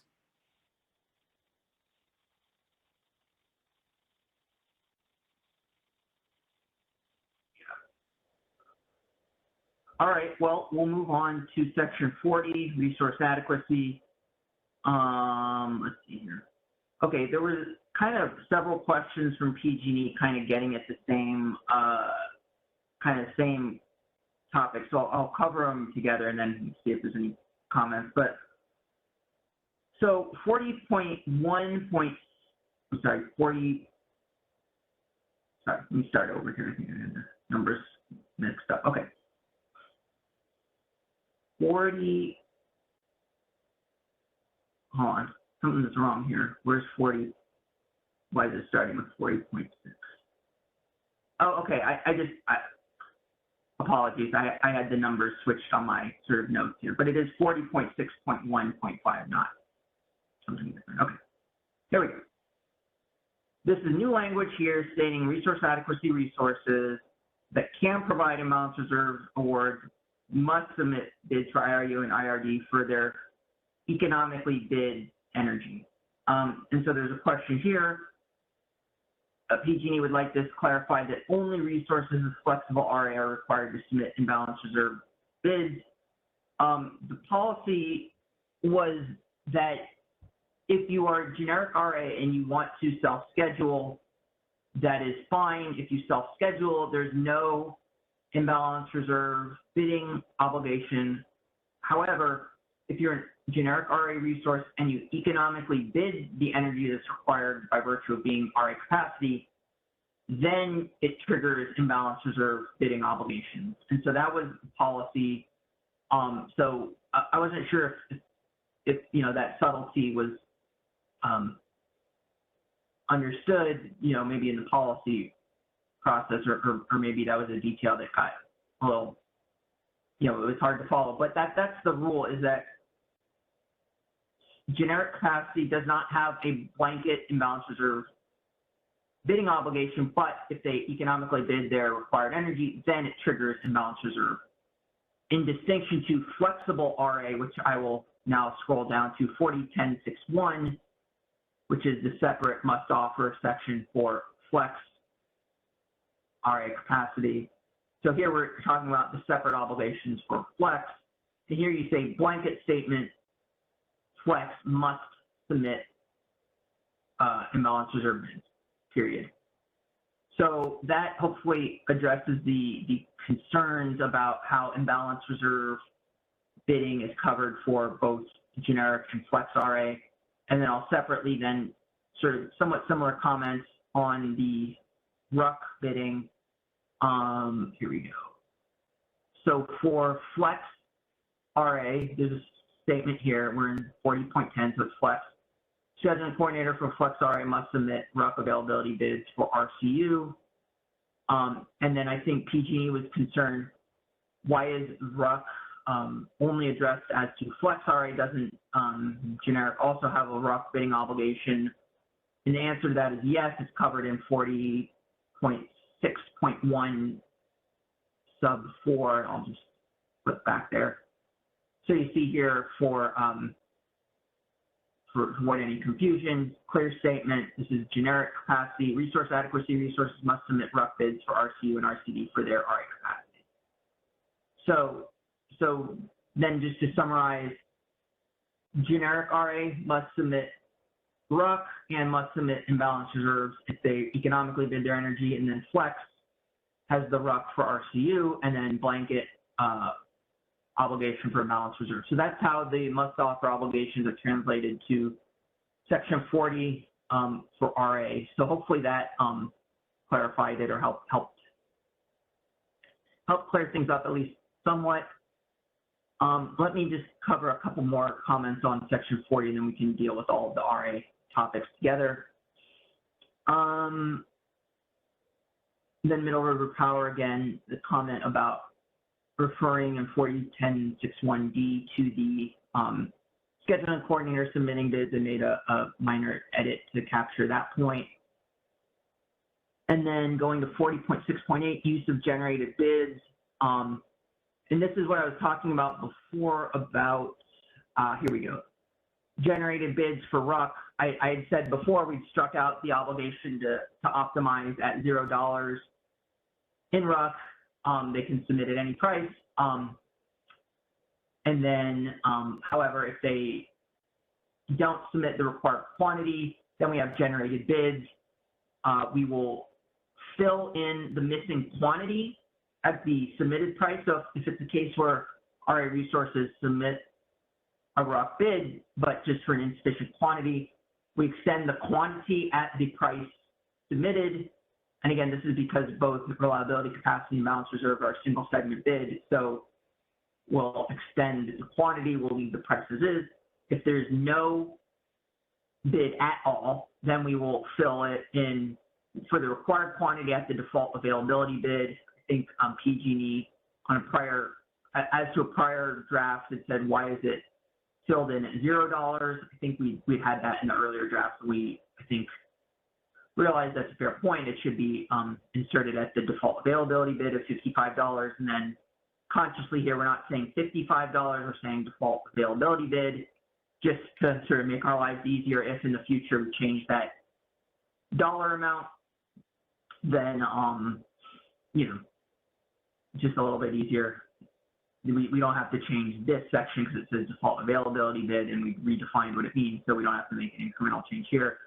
Minor detail that's, you know, just for note that it says default availability bid rather than $55. The result for now is identical, so it doesn't matter too much. So those are the comments on section 40 with RA. I'll pause there if there's any questions on those RA matters. And if not, I'll give that a moment, but just to let you know, there was a few comments on some of the defined terms in Appendix A, and that will I think wrap things up, but I'll pause again for a minute if there's questions about the RA provision.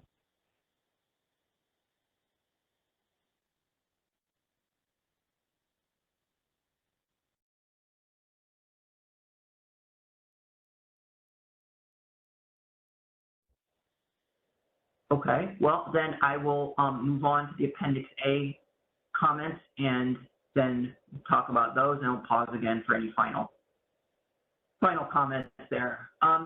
Okay, so as to Appendix A, there were several kind of capitalization type of issues or minor edits. Those are well taken, those are reflected. Also, the comment I addressed a while ago on IFM imbalance reserve costs changed to IFM imbalance reserve bid costs to be more clear that it's not cost of procurement, it's the bid cost. So that term is updated to reflect that. There was just a misspelling in the definition of locational RCU price, that's corrected. Okay. The term non-ver physical supply, there was an important correction that 6 cities had pointed out was necessary. Pull that up. There we go. I think the way it had been phrased before inadvertently suggested that we were going to ignore VERS within the CAISO BAA in terms of defining non-ver physical supply, which was not the intention. So it's now, I think I used the term EDAM entity before, which EDAM entity is, if I'm remembering right, from the EDAM tariff, it's defined as the BAA as part of the EDAM, but not the CAISO BAA, which, again, the intent was not to exclude VERS in the CAISO BAA from calculating non-ver physical supply. So we just reworded it slightly here, say in a BAA in the EDAM area being the entire EDAM, so therefore the CAISO BAA is a BAA in the EDAM area. So technical change, but very important to have made, because otherwise we would have, really just gotten off track in terms of calculating non-ver physical supply.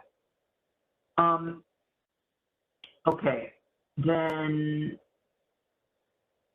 with RUC, the definition of the residual unit capacity, there was a suggestion from Middle River Power to kind of rephrase it a little bit.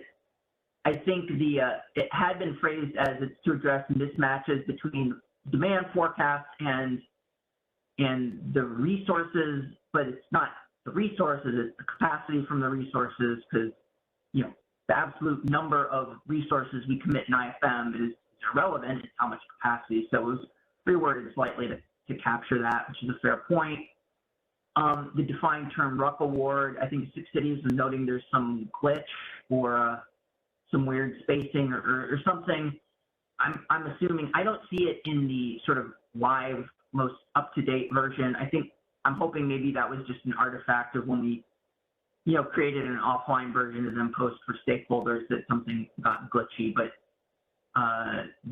for example, that comment from 6 cities was about RUC award, said there was some weird formatting or something, but, honestly, I don't see it here.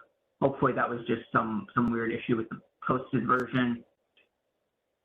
And then finally, I'll go to comments from CDWR that, I kind of flagged it as being a comment about the amendment to CRR or notional CRR value, but really it's sort of a broader comment, but I'm covering it here now.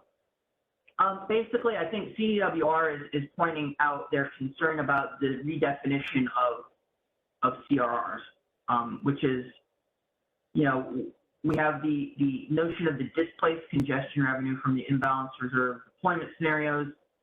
Part of the proposal is to calculate what that so-called displaced congestion revenue is.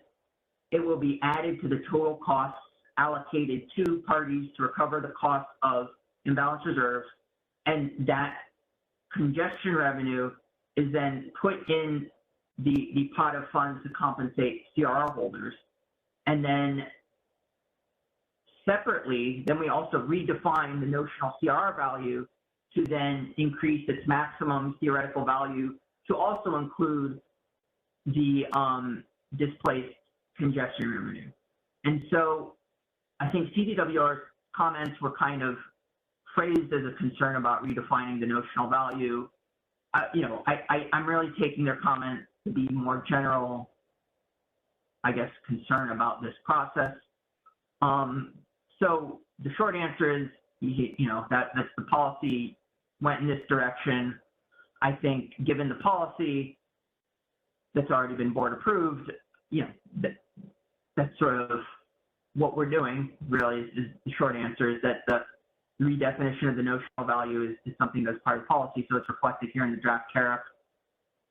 So if you remain concerned about that, the point is noted, but that's the direction we're going at this point. There was a separate comment about a request, or what I took to be a request, to provide some price forecasting information to CRR holders as part of the market simulation process or in advance of the market simulation process. And that relates to the officer certification form that in the CRR processes, there's some form that's required of officers of the CRR holders to sort of attest to certain points, and I'm blanking on what they need to attest to. But in any event, I take it that the change to the CRR processes would then alter their confidence in being able to attest to what they're obligated to attest to. They would request that there's certain price forecast information be provided to help them feel confident that they can honestly fill out that form. That all sounds like a fair comment and request, but market simulation is not my department, so I can't commit to that.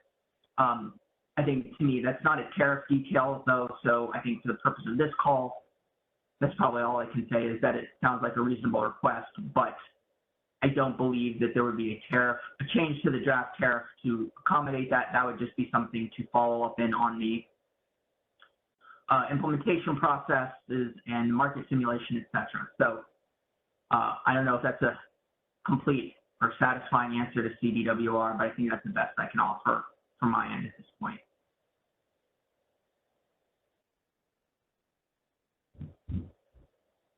So with that, that covers, I think, all of the comments we got submitted. So if there's anyone on the line who submitted those comments who have responses, or if you didn't submit comments and anything I said triggered new thoughts, we can take those now. Okay, and it looks like we had a private comment from CDWR that says that. Okay for now. So anyway, if there's more comments, we'll pause for another moment before I turn it over to Isabella for any next steps. But let me just maybe go through while I have everyone on before we get to that. I'll just sort of recap what I took as notes for things that I thought were additional follow-up or incremental changes beyond what we have as the current sort of state of the tariff. To recap, Section 11.2.1.8.3, that deals with the order of operations really in evaluating unavailable reliability, capacity, and balance reserve. The question is, do you take back ancillary services first or do you take it back last? The clarification was, to be clear, we take ancillary services back last, not first. Then the long extended discussion we had about the DAME transitional measures cutoff period in terms of electing within 30 days of the effective date.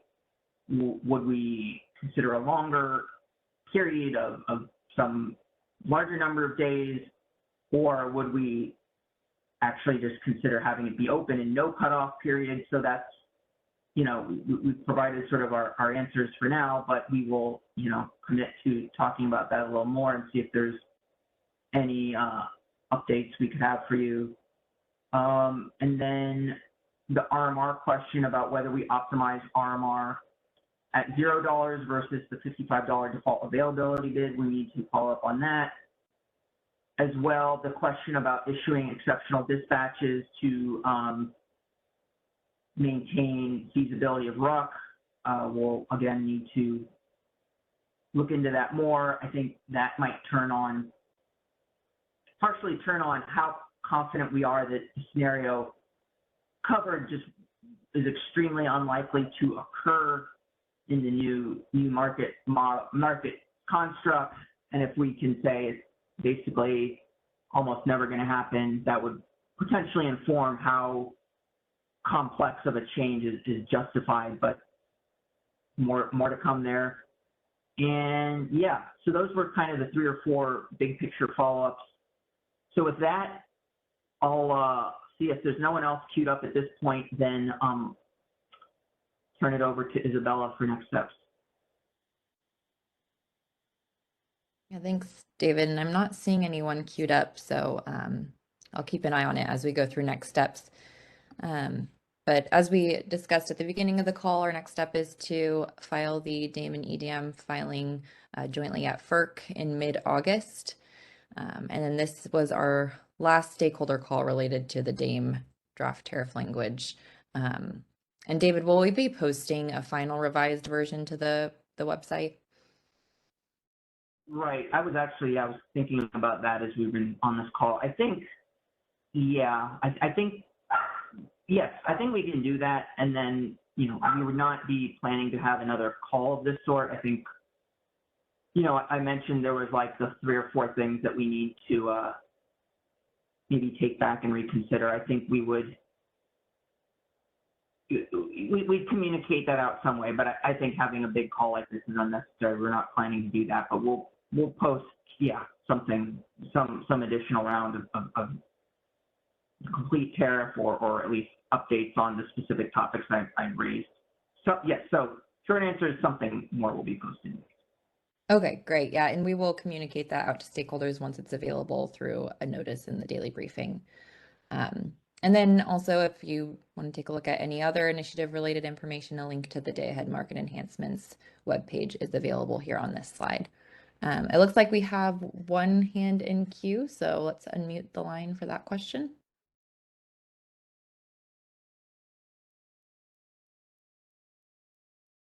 Line is open. Can you hear me okay? This is Chen Yu from PG&E. Yes, we can hear you. Great. Okay, so during the discussion, I heard the implementation detail discussion several times, and also recall Kaiso also a comment that at the board meeting, and Kaiso did mention that going to have a implementation discussion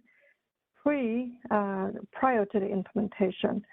So I don't know if this is the right venue to ask the question. When is the Kaiso going to have the pre-implementation configuration discussion?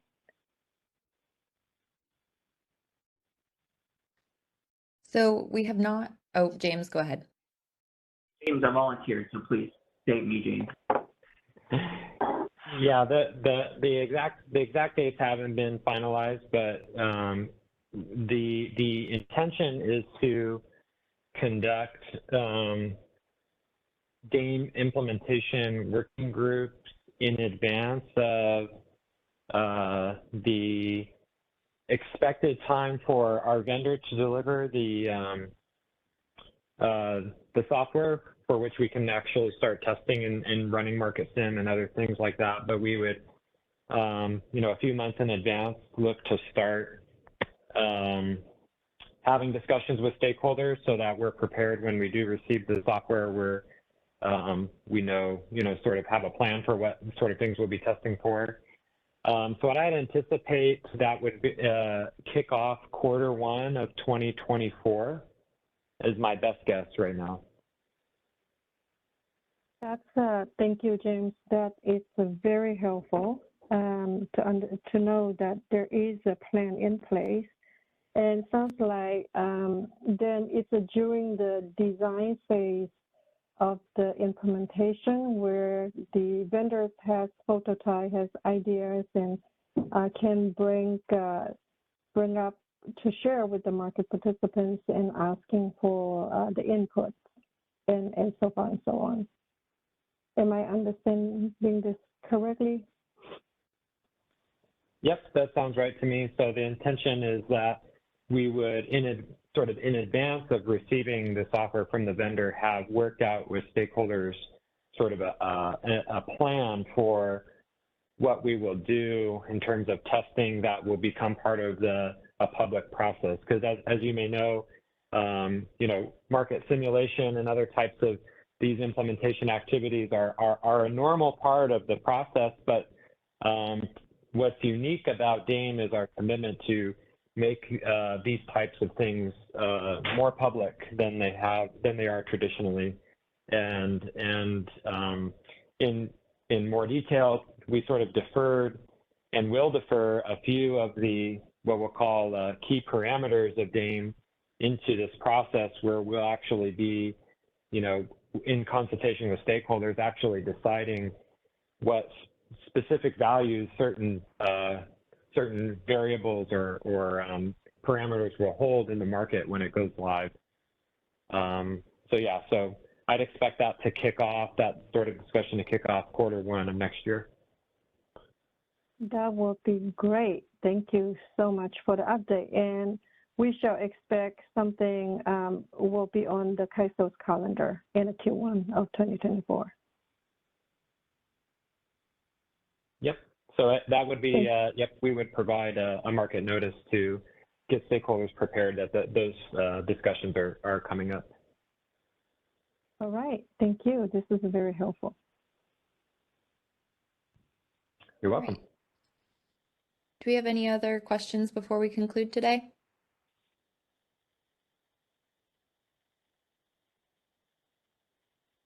All right, I'm not seeing anything. All right, well then that's all for today. Thank you all for joining us, and have a great rest of your afternoon, a great rest of your week.